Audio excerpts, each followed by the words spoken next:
에코프로 BM 2023년도 3분기 실적을 스루포트 회계로 분석하고 연말 매출까지 예측을 해보도록 하겠습니다. 매출은 28.5% 증가했습니다만 영업이익은 48.3%가 감소했습니다. 재고회전율은 4.92전으로 산출이 됩니다. 구독, 좋아요 부탁드리고요. 필요하시면은 배속 보시기를 바랍니다. 스루풋의 길 참고해 주시고요. 먼저 원가회계 손익으로서 매출은 2조 9천억 원대를 달성을 해서 28.5%가 증가했습니다. 재고자산은 3.3% 증가했습니다. 가공비지만은 여기는 이제 전체 재고자산이 되겠습니다. 매출원가가 더 증가했죠. 그러니까 매출총이익이 34.5% 하락을 했고요.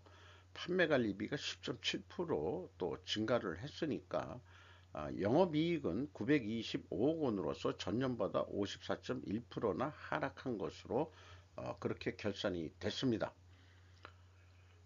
그런데 분석을 하기 전에 이 스루퍼 분석은 제가 그 가공비를 가정해서 그 산출한 내용을 소개하게 되겠는데 가정이기 때문에 좀 부정확한 부분이 있을 것입니다.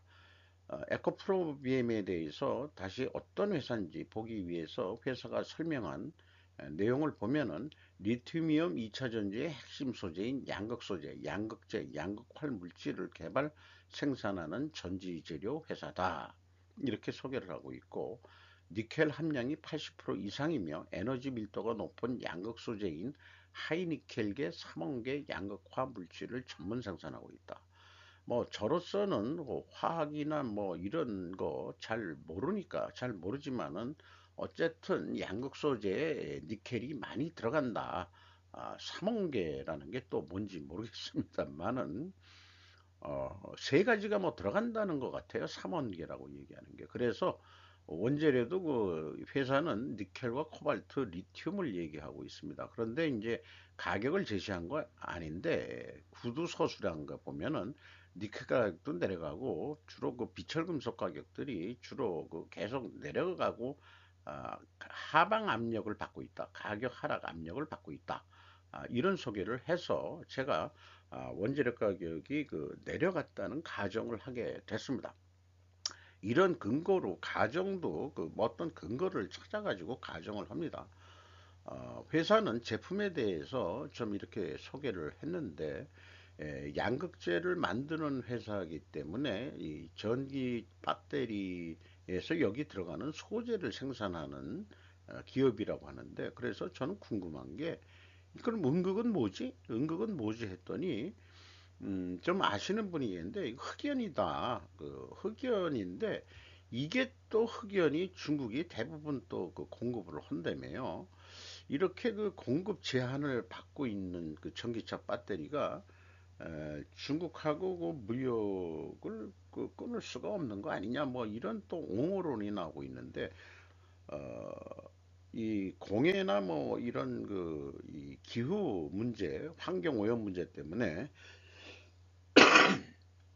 선진국은 안 하지만은 중국에다가 그런 걸 다 맡겨서 세계 공장으로 맡겨놨었는데 이제 슬슬 디커플링 돼가니까 환경 보호를 위하면서도 비철금속이라든지 또는 전 세계에 뭐 중국만 지하자원이 있겠어요? 다른 나라도 많은데 그런 데를 좀 개발해야 되지 않겠냐 이렇게 되는데 그 다른 데 지하자원이 많다 하더라도 중국만큼 공업화가 됐겠느냐 이런 또 현실적인 문제도 있는 것으로는 이해는 됩니다.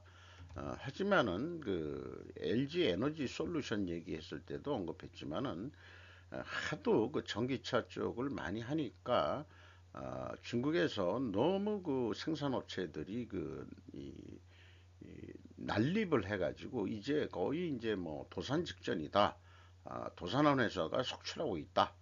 뭐 건설회사까지도 뭐 전기차 만들겠다고 운운하다가 그게 모든 게 그 중국 공산당 중앙정부의 그 지원 금액 때문에 그걸 바라보고서 소리 이 채산성을 보지도 않고 무조건 만들어 가지고 했다가 지금 망해가는 꼴을 보고 있습니다. 우리나라 전기차 배터리나 전기차 배터리에 들어가는 소재를 생산하는 기업들이 생존하기를 바라면서 진행을 또 해보죠.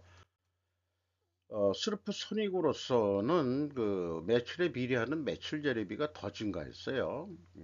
그런데 제가 원재료 가격이 내려갔다고 가정하에 산출했는데 이것은 더 올라간 거로 산출이 됩니다. 이걸 어떻게 해석해야 될까 했는데 원재료 상승 모순적 결과는 상대적으로 판매 가격이 더 하락했으로 추정이 됩니다. 그러니까 상대적으로 원재료 가격이 실질적으로 내렸음에도 불구하고 판매 가격은 더 내렸다라고 그렇게 우리가 합리적으로 추정을 해볼 수 있는 거죠. 이렇게 회계는 논리 연습의 훌륭한 교재라고 저는 믿지 않습니다. 그래도 금액상으로는 그 스루풋이 9.4% 증가했습니다만 스루풋율, 마진율은 3%가 하락했습니다. 운영 비용이 무려 46.2%나 크게 증가했어요. 여기 가공 비율이 그 작년에 1873억 원이었는데 3천억으로 늘어난 것이 또 그 문제가 될 것 같습니다.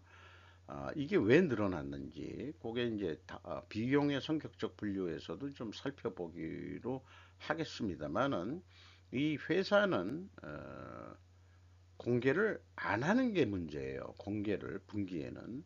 그래서 연간 사업 보고서나 봐야, 1년에 한 번 정도나 해봐야, 그래도 뭔가 데이터들이 공개되는 그런 기업으로 보입니다. 어쨌든 그 가정에 의한 그 산출이었기 때문에 이런 결과를 지금 나타내고 있는데요. 어쨌든 생산성도 떨어졌고요. 그 다음에 영업이익은 48.3%가 하락한 것으로 되어 있고 원가회계 영업이익보다는 19억 원이 적게 이익이 났습니다. 이것은 재고자산이 증가했기 때문입니다. 회사는 재고자산 명세를 연간 사업보고서에서는 이렇게 공개를 합니다만은 분기에는 공개를 안 했어요. 그래서 할 수 없이 분석을 위해서 전체 재고자산의 증가맥을 적용을 했습니다. 밑에 나와 있는 대로 분기 때도 많은 기업들이 알아서 이렇게 그 내역을 다 공개를 하고 있는데 에코프로비엠은 뭐 귀찮은 모양이에요. 왜 안 하는지 모르겠어요. 불만입니다. 그러니까 신뢰가 좀 안 갑니다. 한마디로. 비용의 성격적 분류 내용도 이것은 데이터를 공개한 게 아니고 제가 아까 원재료 가격이 하락했을 거라고 봤죠. 그래서 3%가 내려갔을 것이다. 제정 원가에서. 그리고 상대적으로는 가공 비율이 3% 상승한 것으로 가정해 가지고 모든 것을 역산으로 풀이해낸 수치들이 되겠습니다. 그러니까 비공개를 했기 때문에 이런 그 재고자산 매출원가 회계 투명성 검증 3단계는 의미가 없겠습니다. 거기다가 현금 흐름표 내역도 비공개를 해가지고 전체 재고자산의 증가맥도 검증할 수가 없었어요. 그 스루포트 회계 분석에 필요한 재고자산 명세하고 비용의 성격적 분류 데이터를 공개를 안 할 뿐더러 거기다가 현금 흐름표에 어, 구체적인 내역들이 비공개됐습니다. 이 자산 부채의 증감 이런 것들이 내역이 나와야 되는데 그것도 그 비공개를 하고 있습니다. 이런 비공개를 한 상태에서 재무제표만 가지고 분석한다는 것은 매우 어렵지만은 그나마 제가 이제 그 가정이라는 그 가공비 하나 단지 그 가공비라는 그 하나를 가정해서 모든 걸 역산으로 풀이해내는 거죠. 제가 생각해도 남들이 궁금해해서 같이 뭐 학습하는 그런 어떤 현재 현업에 계신 분들이 있는데 자기네들은 어떻게 하는지 그걸 모르겠다. 공개를 안 하는데 어떻게 분석을 합니까? 그랬더니 그럴 때 이제 우리가 잘 안 쓰는 용어, 가정이란 걸 해서 풀어내는 방법을 또 소개해 준 적이 있습니다. 이것은 그 비성분을 공개를 안 했기 때문에 그래도 인건비 수준이 얼마나 되는지 작년도 인건비를 보면은 그리고 직원 수는 현재 그 분기 인원을 적용했어요. 분기 인원은 또 이상하게 또 공개를 해요. 안 하는 데는 그 직원 수까지도 그 생략을 하는 데가 많은데 금감원이 뭔가 기업체에 그 규제 완화를 해준다 했는데 뭐 이런 거는 규제 완화가 아니죠. 발표해야 될 거를 발표 안 하게 하는 게 무슨 규제 완화입니까? 그 금감원의 그 이 책상 수준이 그 참 못마땅해요. 금감원장인가 금융위원장인가 그 하는 사람도 검찰 출신이죠 아마. 그런 애들이 뭐 그걸 뭘 알겠어요? 그 뭐 물론 밑에 애들도 문제겠지만은 차관 낙하산으로 떨어지는 그게 이제 내부에서 그 밑바닥에서부터 그 쭉 그 저기 그 실력을 쌓은 사람들이 그 최고 수장을 맡아야지 뭐 그런 데까지 낙하산 인사로 검찰 출신이 금감원인가 금융위원장인가 그런 거를 하고 한국은행장만큼은 그렇게 못하죠. 그 정부가 한국은행은 독특한 독립법인이기 때문에 마음대로 할 수가 없을 것입니다. 뭐 장관 사이드로 좀 풀렸는데 어쨌든 그 임금 수준이 그 한 7,580만 원인데 이게 이제 그 1차 전지 그 LG 에너지 솔루션은 좀 임금대가 높았죠. 그러니까 요게 이제 그 밑에서 납품업체다 보니까 임금 수준은 좀 낮게 나오는 것으로 그렇게 인식이 됩니다. 재고 회전율이 상승했어요. 그 다음에 이제 스루픈율은 떨어졌고요. 이렇게 역방이면 분식회계 개연성 가정을 세웁니다.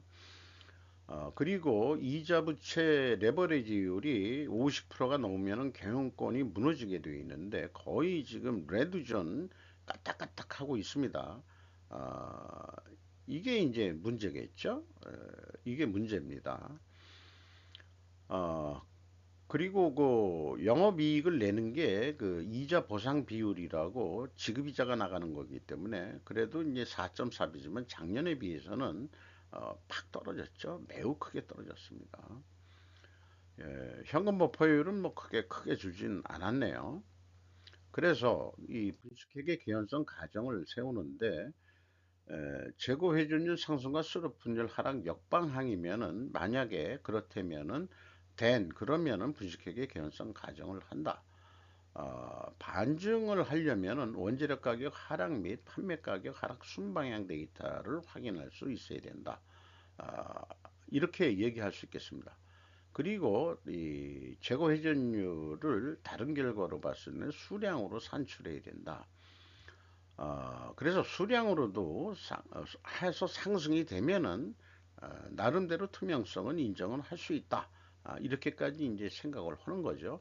그래서 반증을 하려면 원재료 매입 가격 하락과 판매 가격 하락으로 순배양 데이터 입증이 된다. 근데 아까 이제 쭉 그 벌써 이제 그 합리적이라기보다는 스루프 손익계산서를 봤을 때 매입 가격 하락을 했는데 판매 가격이 더 하락을 했기 때문에 상대적으로 그 원재료 가격이 그 상승한 거로도 달리 그 표현력은 달리 할 수 있다는 얘기 의견까지 말씀을 드렸죠. 그리고 먼저 원재료 가격이나 판매 가격은 거의 노출이 안 되기 때문에 뭔 그게 아직 그 방위산업도 아닌데 비밀이라고 안 나타내고들 있습니다. 그러니까 이 전기차의 가장 중요한 게 배터리인데 한마디로 그 배터리에 대한 투명성들이 하방으로 내려가더라도 그 하방 그 산업 계통으로 내려가도 영 불투명하게 나와 있는 게 우리나라 또 현실인 것 같습니다. 어, 뭐 경쟁 관계, 영업 비밀 뭐 이런 거로 얘기를 하는데 이 산업화가 활성화돼서 우리가 그 이 화석 연료를 그만 쓰고 화석 연료는 유기화학이라고 그러면은 이쪽은 이제 무기화학이라고 얘기를 할 수 있겠죠. 그렇게 되는데 이 무기화학으로 해서 달나라까지 가고 우주까지 가려고 한다고 그런다면은 좀 투명해져야 되겠죠.